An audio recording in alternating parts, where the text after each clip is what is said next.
আজকে আমাদের ঈদের দিনের মতো আনন্দ। বিগত 16 বছরে আমরা ঈদ করছি, কিন্তু ঈদে আনন্দ পাই নাই।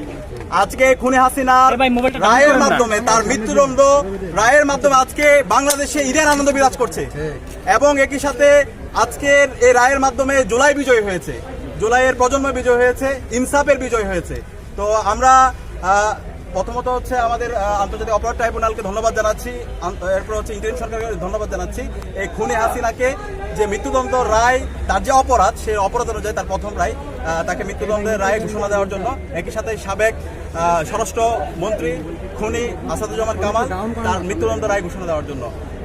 এবং আরেকজন যে পুলিশের আইজিপি আমাদের আশা ছিল, তাকেও ন্যায্য বিচারের আওতায় নিয়ে আসা হবে। তার যে 5 বছরের কারাদণ্ড দেওয়া হয়েছে, সেটাই আমরা সন্তুষ্ট না। আমরা আশা করব তার এই রায়টা যেন নতুনভাবে রিভিউ করা হয়, কারণ সে যেভাবে সারা ঢাকা এবং সারা দেশে গণহত্যা এবং শিশু হত্যায় তার নির্দেশ হয়েছে, সেই অনুযায়ী সে রাজসাক্ষী ছিল। কিন্তু আমরা আশা করেছিলাম তার যে বিচার, সে জায়গায় আরও ন্যায্য বিচার নিশ্চিত করা হবে, কিন্তু সেটা নিয়ে আমরা সন্তুষ্ট না। আমরা অনুরোধ করবো সেই জায়গায় যেন রিভিউ করা হয়। এবং একই সাথে